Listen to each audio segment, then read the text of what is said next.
Now, if I had to pick one brand that I was most excited for in 2024, it's Vaer. And some of that is off the back of two of these watches which I recently looked at, which I think are just absolutely stunning. This is one of their dive watches. I think it's DS5 automatic, especially that one. It is so original, gorgeous. And then this racing chronograph too. They've just got me super excited about this brand, which I previously thought was a little bit vanilla. But yeah, it seems they've got their act together when it comes to designs recently. And in here we've got two of their newest watches apparently.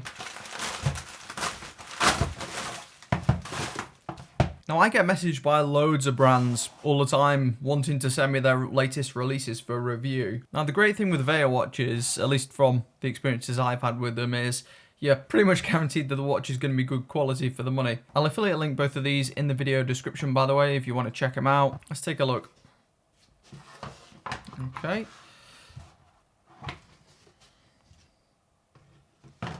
Interesting. I'm not sure this is the one I expected. Aha, so this is actually another one that they've sent me. This is a different solar one, which I thought was in this other box. I'll give you my impressions on that one in the next video, or at least a follow-up dedicated unboxing. It must be in this bag. But yeah, I think this one is the C5 from the looks of it. Looks like it's the 40mm version. Let's see if this is what I'm expecting. I'm not sure whether this is because they're review samples, but the packaging is different between the two of them. Yep, this is the C3, so the smaller version of the same watch. It looks like straps on the outside, and yes, it is straps. Very nice quality. Okay, well, let's move them aside. So here's the C3, and here is the C5. Both pretty much the same, both stainless steel quartz powered field watches in that Dirty Dozen vein. Dirty Dozen being those 12 military watches that watch brands were making for the US Army in World War II, I believe. No, Ben, it wasn't the US Army. It was the British Ministry of Defence. The watches were for British forces. And because of the designation and the required specifications, they all ended up looking pretty similar. Now, that's kind of like the main challenge for watches like this. You've also got to do enough to stand out from the crowd, because there are lots of watches that look like this, and some of them offer the same specs or similar specs at least for less money than these. And one of the ways that Vaer is attempting to do that is with the use of Ameriquartz movements. This is an FTS 7200A, I think it says on the site, at least for the smaller one, which is a USA-made quartz movement. Pretty rare movement, don't know a great deal about it. I'll have to delve into that for the full review. My initial impressions are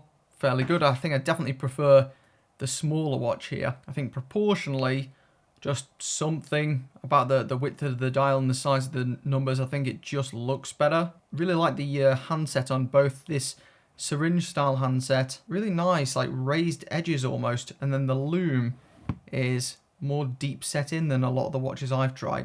They look like really high quality hands. Now the case shape and the finishing maybe a little bit less impressive. It's certainly rather simplistic, just kind of predominantly brushing, with you do have a very slim high polished chamfer on the lugs. Difficult to spot at first, but there you go. There's also a high polished ring at the base of the bezel.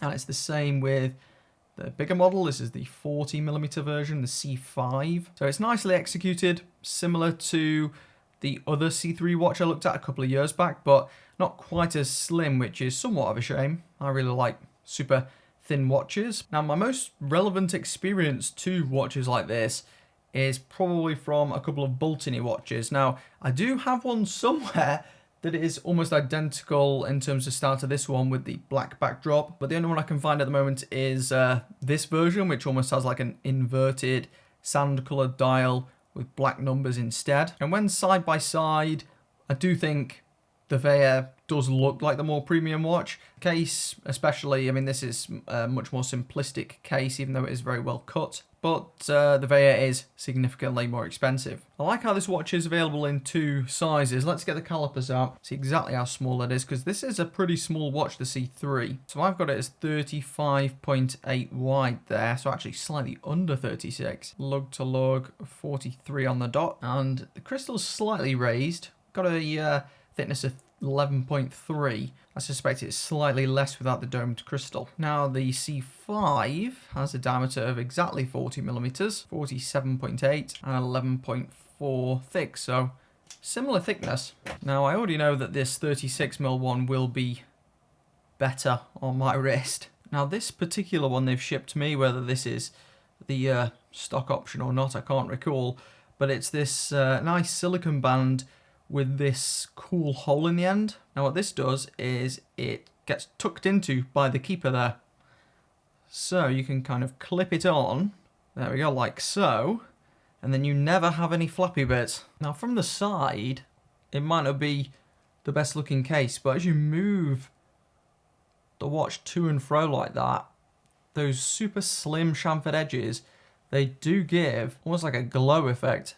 I think the watch looks really nice actually. Very simplistic obviously because of the style. I mean that fits me absolutely perfectly. My wrist is 6¼ inches for reference. I think you might be able to get away with this if your wrist's a tiny bit bigger, but if you're approaching 7 inches, you'll probably want to go for the other one. Just looks very well put together. No dodgy logo. Logo looks very clean and small. Subdial looks nice. It's got like a shine to it. Personally, with the quartz watches too, I do quite like it when they've got the subdial because you're just less likely to have that misalignment, which is so common with quartz watches. Yeah, that's one of the best fitting watches I've tried, at least for my skinny arm. Let's try the big one. And I say big, but it isn't absolutely massive. I mean, this is 40 millimeters and it maybe wears a little bit smaller than that once it's on wrist. It's funny, looks bigger in the hand, but on the wrist looks like it's about 39.5, maybe even 39 mil. The case doesn't look great from the side, but it does at least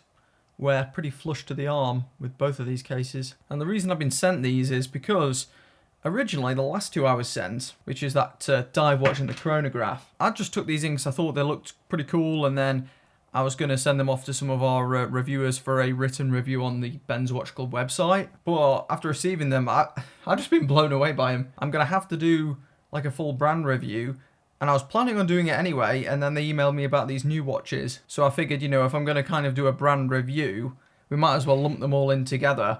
And then we have a breadth. We've got Mecha Quartz, Automatic, regular Quartz, and then we've got Solar as well for the next Vaer we'll be unboxing in either the next video or a couple of videos time. Then I can give you guys my thoughts kind of on every facet of the company in a way. What are the specs we got here? We got sapphire crystal on both of them. Yeah, 1080M on each of these, so water resistant enough for most scenarios. Both of these have got a screw down crown. Perhaps the only thing that isn't fantastic is maybe the anti-reflective coating. It does give a nice bit of flecto, as they call it, like a nice graduated effect, which makes the watch look nice, but as you can see, it's not the best anti-reflective coating I've seen. I think if you're in the US, these probably make more sense than if you were to order them overseas and have to pay any import duties on them. At that point, probably isn't worth it. Anyway, I'll affiliate link them in the video description if you want to check them out. Well built, but are they worth $299 US? Let me know in the comments below.